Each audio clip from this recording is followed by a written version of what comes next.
Okay, so we've just come back from 8 days filming up in the mountains. We went there without any power sources or any shops or anything. We were completely out in the wilds. And I want to go through with you the kit that we used for filming this documentary with all the backups. First thing to say is that where possible we have two of everything, because if something breaks and you don't have a backup, then you're completely screwed. So we have a plan B for everything that we're carrying with us today. But let me go through it first. Let's start over here with the stabilization.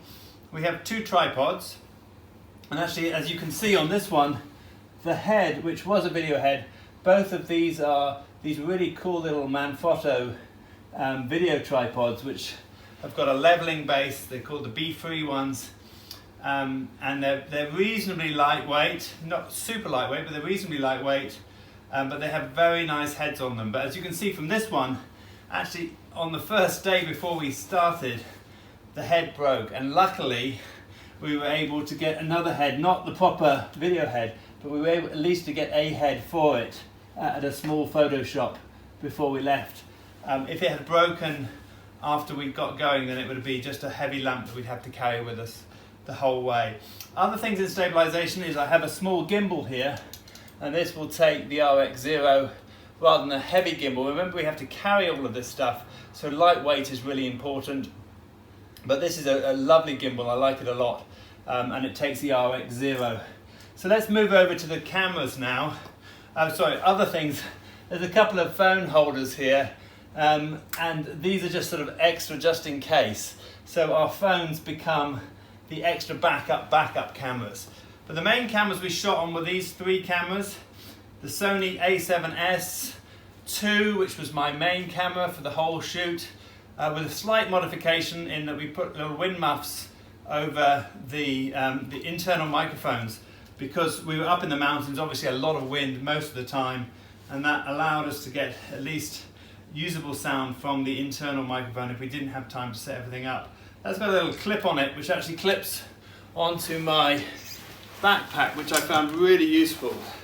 So a little clip here, which means the camera is with me all the time, very easy to pick it up and shoot.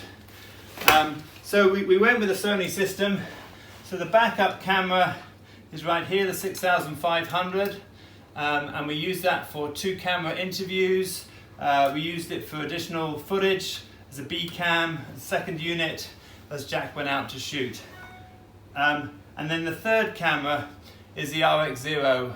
Now the great thing about these three cameras is we had a particular color that we liked, a profile that we liked, we worked on before we went, and all three cameras are able to carry the same profile, so that it's very easy to match the three cameras. The other great advantage of this camera, of course, is it's waterproof. You can go underwater, you can shoot in the rain, and it goes onto the gimbal as well. So we have additional uses for this when the others have to be packed away.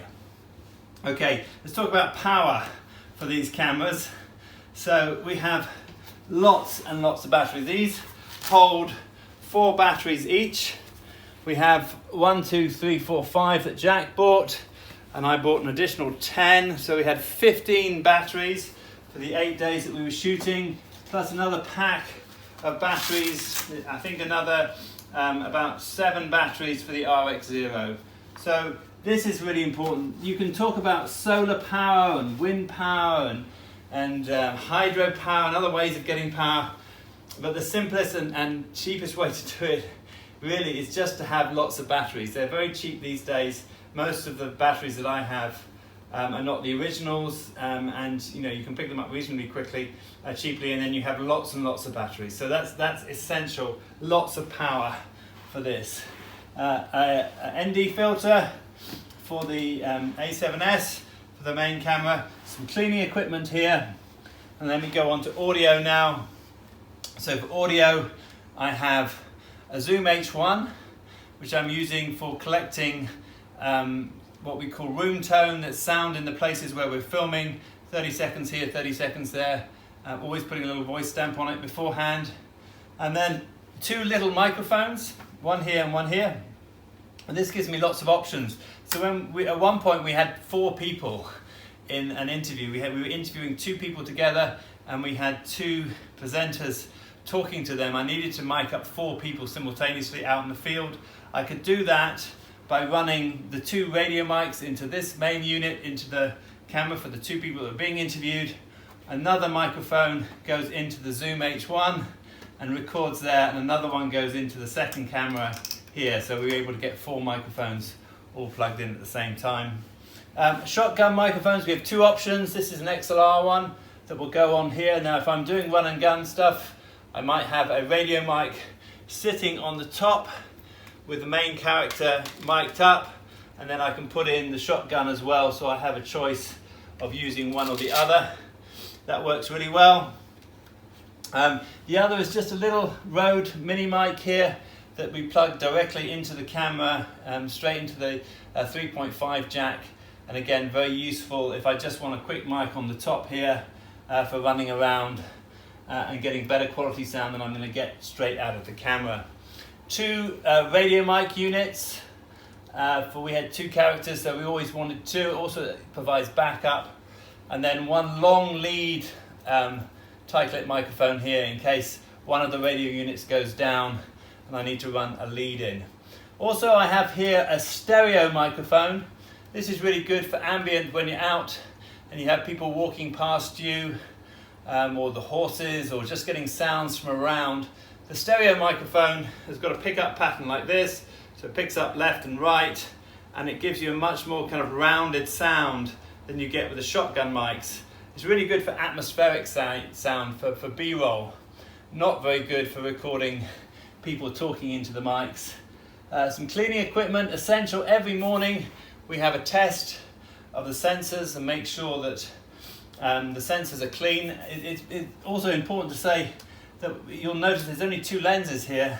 This is a 24 to 240, and this is a fixed 24 or 16 that goes to a 24 here.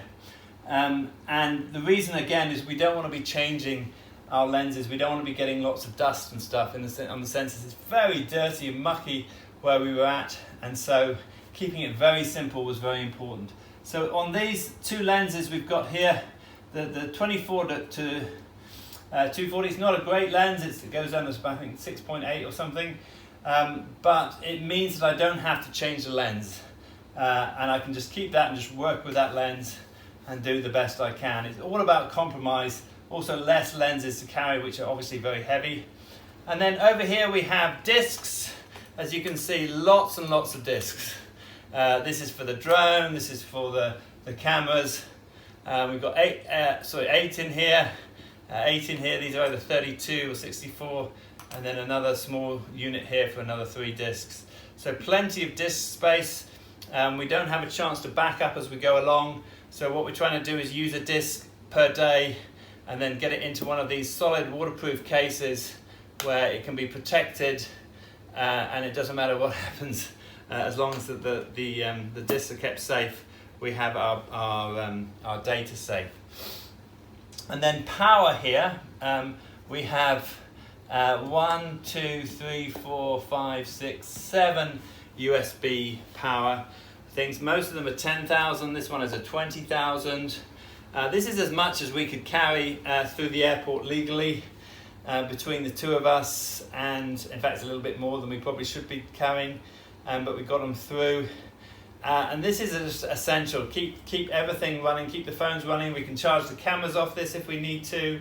We were charging the drones off it occasionally. We were keeping the drone controllers and things charged as we went along. So this allows us to be pretty well self-sufficient for power for the 8 days. Now I'm going to hand over to Jack, who's going to finish off. He's going to talk about the drones. He was in charge of droning, and we have 2 drones here that he's going to talk about, plus his extra little machine that he'll talk through, that he uses when he's out shooting. So let me take the camera off Jack and hand over to him. We took 2 drones with us. This one, the Mavic Pro, which is our main drone. That's the reason why we have total 8 batteries. And also this time we borrowed this one from Parrot, the new Anafi.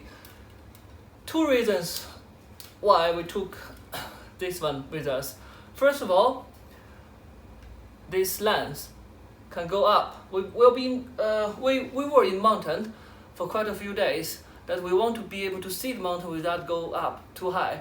Normally, this one, it doesn't go up. But with this little new drone, we can look up. The other reason why we have it is it's chargeable.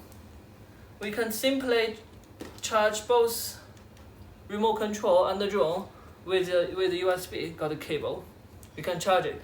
It takes quite a lot of power though. I noticed it's more like, even with the big one, the 20,000 amp, we charge it twice, then it's gone. I don't know if it's high altitude or too cold at night. But this one, we'll have separate session about that, how it was performing. But it was also a backup in case the other one went. Exactly. And also it saves the battery. We only have 8, and we're out for 8 days. And sometimes we need more than that. This little thing, I mainly use it for testing the wind speed. But luckily this time was not too windy up on top of the mountain. And also we use it to check the altitude. But unfortunately, it's never the same with the phone apps we got. And we did some research. Either one is accurate, but I do believe this one is better. And why is the wind speed important? Yeah, so you need to make sure that your takeoff speed or your flying speed is within the limit of the wind speed. For example, this one, the top speed is about 20 meters a second. If you have the wind, it's about 25 or 30 meters a second. You cannot come back. You need to know that. Yeah, that's it. That's our review of our equipment. There are a few bits it's not in it, like the charging cables, it's extra weight I have to carry, but that's all the shooting stuff we use. Okay, thanks Jack. So if you have any questions about this, this is not the definitive guide by any means. This is something that Jack and I put together. We'd be interested to know your comments, to see if you've got better solutions, if you've done this yourself, or if you've got any suggestions of other things we might want to try. For us, it actually worked very well. We were 8 full days in the mountains without any power sources, and it worked really well. We'll put a link to the documentary once it's made, so you can see the quality of the production that we were able to make with it. But as I said, for us as a professional crew, this it doesn't look like a massive amount. I mean, we were just in the airport in Chengdu coming through, and the film crew passed us with crates and crates of camera gear. Clearly they've got a van and things to shift this around. That's what the team of 10. Yeah, and about 10 people carrying it all. Clearly they were able to do that, but for us, you know, if you've got to put this on your back, you want to keep it as light as possible. We did have horses with us, so we were able to have some of the equipment carried by the horses, but the problem is well, actually when you're out filming, the horses go away for the day. You see them at the beginning of the day, at the end of the day. So anything that you need to shoot with, you need to carry with you. And it soon gets heavy, particularly when you're walking long distances. We had sort of 9-10 hour days walking high altitude in high mountains, and you really don't want to be carrying additional things that you're not going to use, or things that are just weighing you down. So it worked for us. Let us know your comments, and we'd be interested to hear. Basically, we got held by the customs when we check out. They have to send us back to the counter, to the airline, to issue a letter to prove that we can take extra battery on. You need to double check with the airline before moving out. It took us an hour.